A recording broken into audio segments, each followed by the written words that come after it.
Hello students,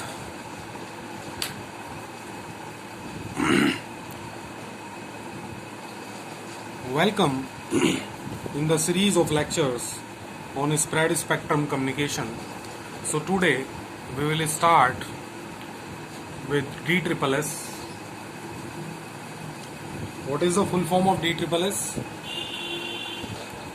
This is direct sequence spread spectrum. Okay. Now, so before understanding DSSS, we need to understand how to generate a PN sequence. Okay. So PN sequence is nothing but pseudo random sequence, pseudo noise random sequence,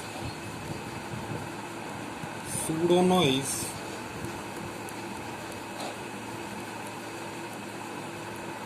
random sequence. Okay. So this sequence is basically very important for spread spectrum communication. Basically, our message is multiplied by this pseudo noise random sequence, okay, in order to spread this message. Okay, so how we generate it? We generate it using LFSR. Okay, LFSR is nothing but linear feedback shift register. Okay, so this is linear feedback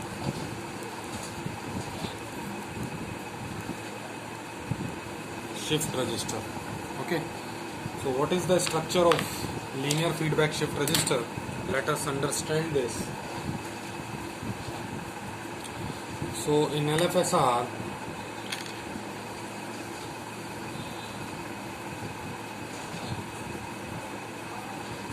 this is the basic structure of LFSR.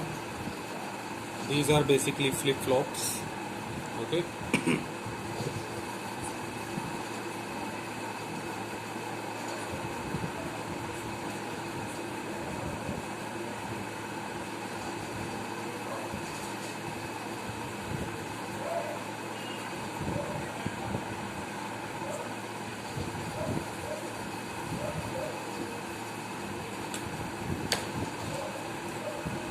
So this is your input xi. It is delayed by 1 unit xi minus 1, xi minus 2, xi minus 3. So xi minus 3 is basically the output. Okay. So you can easily see here that xi is equal to XOR operation of xi minus 2 and xi minus 3. Okay. Number of shift registers can also be increased. Okay, if we want to generate a higher length pseudo noise random sequence, then I will use 4 registers. So we will actually define the relation also. Okay, number of shift registers and the length of PN sequence, we will also define it for that. Okay, now how to generate it? So basically, xi minus 1, xi minus 2 and xi minus 3 will define the state of these registers. Okay, the state of these shift registers. Okay, you can also tell it that these are shift registers. So let xi minus 1, xi minus 2, xi minus 3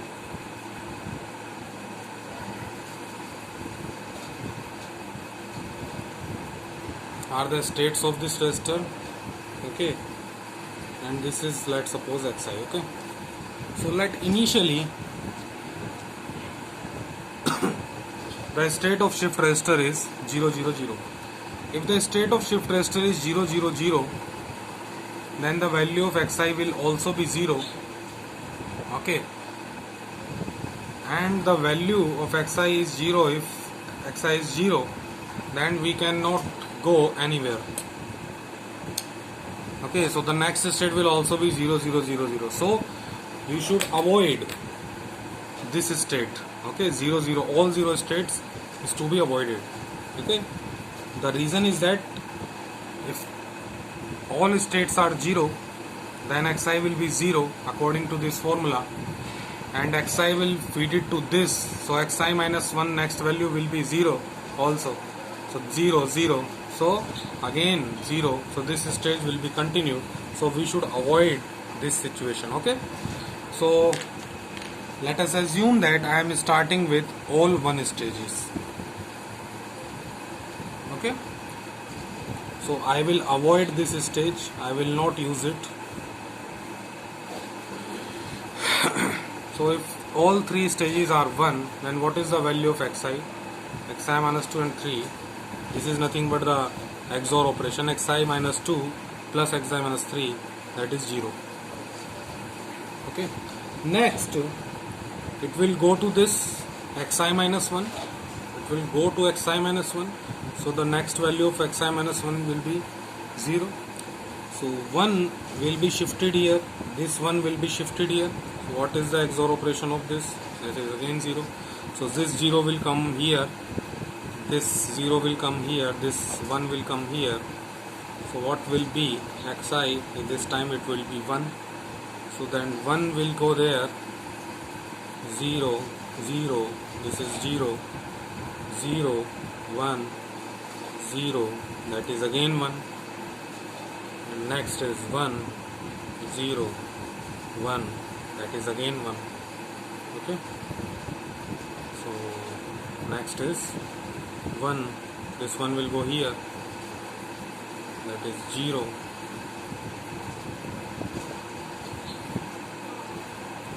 0, that is 0. Okay, now this 0 will again go there, 1 and 0, that is 1, this will be 1. Okay, so that is 1 0 1, that is 1. Okay, oh, here that was a mistake, so this should be 1. Okay, and this should be 0, so 1 1 0, so that is again 1. Okay, and now 1 will go there, 1 will shift here, and 1 will shift here. Okay, so what is the result? That is 0, so no need to apply this operation. Okay, so these are the stages. Now you can see that we have come across the same stage,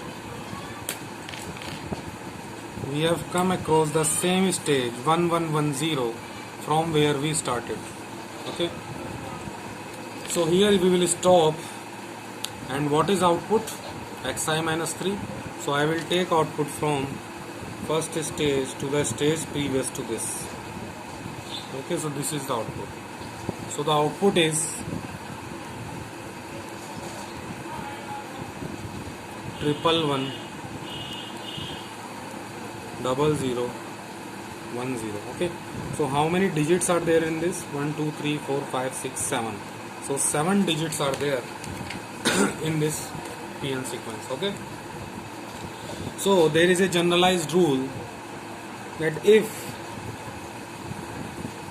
number of shift registers in LFSR is n, then the length of PN sequence will be 2 raised to the power n minus 1.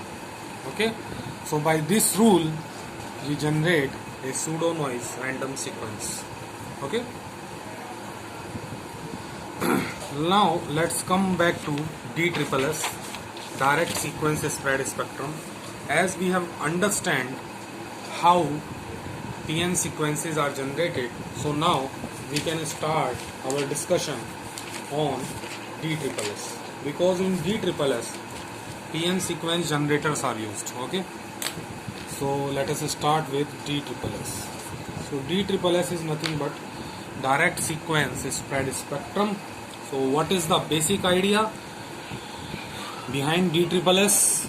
So basic idea is that we have a original signal. Okay, this signal goes to a product modulator where The other input of this product modulator is chip generator. Okay, or you can say that is PN sequence generator.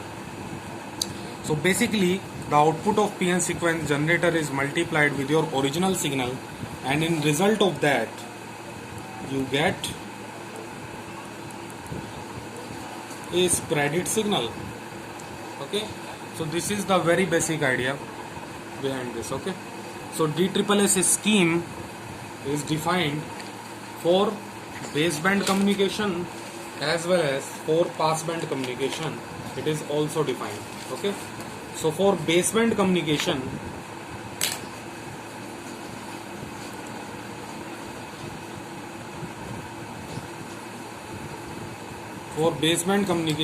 we know that signal is transmitted without being modulated. Okay, so without using any modulation scheme. So what should be the transmitter in case of DSSS? So transmitter will be simple. If this is your message signal, that will be multiplied with your PN sequence CT, and the resulted message will be transmitted. Okay, when this matches goes to channel, this is your channel structure. So some jamming signal or interference, you can say IT, will be added here. So this signal will be received at the receiver. Okay, so what should be the structure of receiver? The receiver will receive this signal. Again it will multiply it with same PN sequence that was used in transmitting end. Then it will just pass through a low pass filter and we will get our data. Okay, so this is very simple. This is transmitter structure, this is channel structure, this is receiver structure of DSSS scheme that is used in baseband communication. Okay, now second, for passband communication where we use modulation. So what should be the structure of this? So in DSSS, the modulation scheme that is used is BPSK, binary phase shift keying. Okay, so BPSK scheme is used in DSSS. Okay, so what should be the structure of transmitter? So the structure of transmitter for passband communication of DSSS is, this is your signal information, this is multiplied by PN sequence,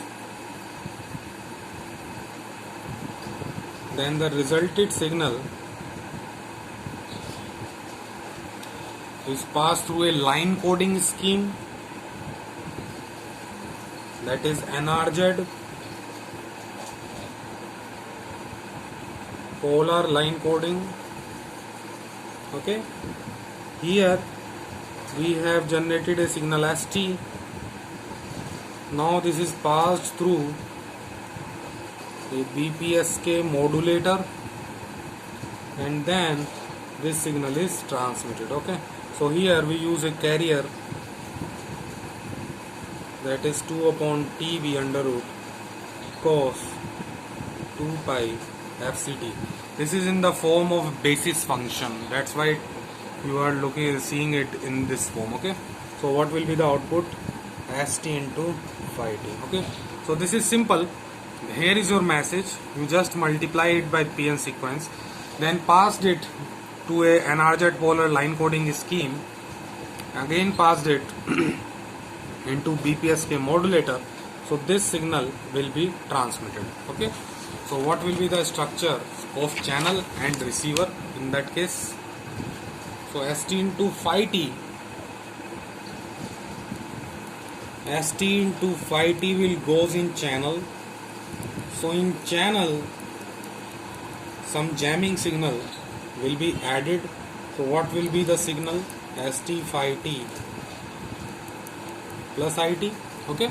So this signal will be received by receiver. So let's see the receiver structure. So ST phi t plus IT will be received. Okay. So it will go in BPSK demodulator, and this is coherent modulator, so the carrier will be phi t. Okay, exactly that was used in transmitting side. Okay, then I will get a signal ST. Okay, now it will go in product modulator when there will be multiplied by a PN sequence generator. Okay, now we will pass it into a low pass filter.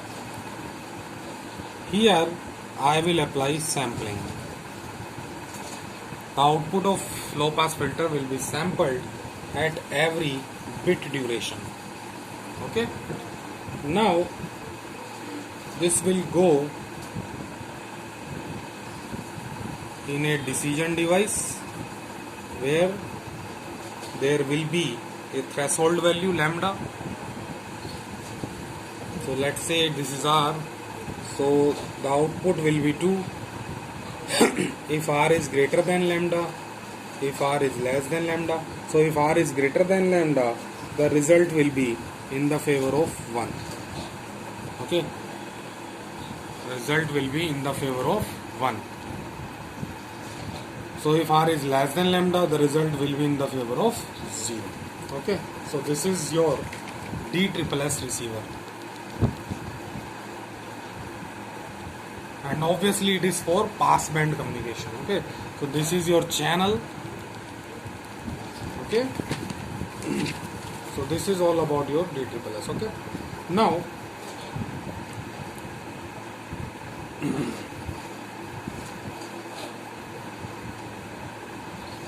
processing gain.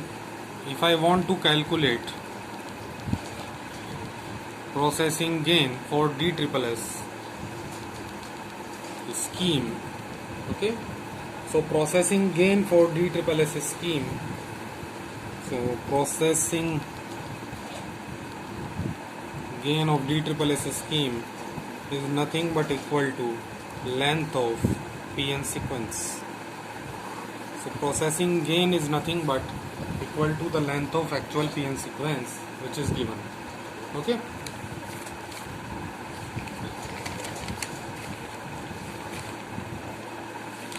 so also let's see the transmitted data in DSSS scheme. Let's look at this. Suppose this is your data.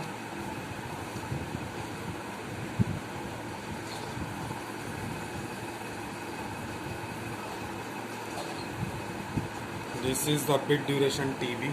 Okay, now here is your PN sequence. This is your PN sequence. Okay, so let's say I am using a LFSR having shift registers 3. So what will be the length of PN sequence? That is 7. So suppose I am using a PN sequence. Let's say this is 00111 01. I am using it. So in a bit duration TB, this PN sequence, whole PN sequence will be multiplied by the signal. Okay, so 0011101. Okay, this will be multiplied with this in the whole bit duration. Okay. Okay, so let's say this is your PN sequence, that is 0011101. So 00, let's say is this 111 is this 0. and 1. Okay, so the duration of one bit in PN sequence is called chip duration. Okay, so chip duration is what? Chip duration is the duration of one bit in PN sequence. Okay, so let's say this is TC. Okay, so this is your this. Okay, so now easily you can see that this is your complete chip duration T. This is your complete bit duration TB. The duration of one bit of PN sequence is TC, and what is the length of PN sequence? Let's say it is N. So what will be this complete duration? N into TC. Is it clear? So TB will be equal to N into TC. So TB upon TC will be equal to N, and TB upon TC is nothing but your processing gain. Is it clear? So this is the reason why I told you that the processing gain of DSSS is nothing but the length of PN sequence. Okay, so by this we do this. Now next thing is in DSSS, that is jamming margin. This is jamming margin. Okay, so jamming margin is basically the ratio of average power of interference and average power of data signal. So jamming margin is nothing but equal to the average power of interference. Let's say it is capital J, average power of interference to the average power of data signal. Okay, so this is called your jamming margin. Okay, so how we calculate jamming margin? So there is formula for that. So jamming margin is equal to J upon PS multiplied by this is J upon PS, jamming margin. And what is processing gain? So processing gain is nothing but equal to your jamming margin multiplied by EB upon N naught. Processing gain PG is equals to your jamming margin multiplied by EB upon N naught. Okay, what is EB? EB is the energy per bit. What is N naught? N naught is the power spectral density, PSD, of the noise. Okay, so in decibel I can use following formula. So what will be the jamming margin from this formula? Jamming margin equal to processing gain multiplied by N naught upon EB. Okay, so I can also say that will be equal to processing gain upon EB upon N naught. Okay, jamming margin. So jamming margin in dB will be equal to so jamming margin in dB will be equal to processing gain in dB minus 10 log base 10 EB upon. So this is the formula for calculating your jamming margin. Sometimes this question is asked. Okay, so let us consider a simple question here on DSSS scheme. So we are given a spread spectrum communication system with following parameters. TB is given 4.095 millisecond and TC is 1 microsecond is given. Find processing gain and jamming margin. Okay, and we have given that EB upon N naught value is 10. So this is very simple question. Processing gain will be TB upon DC, that is very simple. And now jamming margin will be equal to what? Processing gain divided by EB upon N naught. Okay, So by this we can easily find the value of jamming margin. Okay, if we are asked in decibel, we can also find it. Okay, so this was all about your DSSS scheme. Okay, thank you.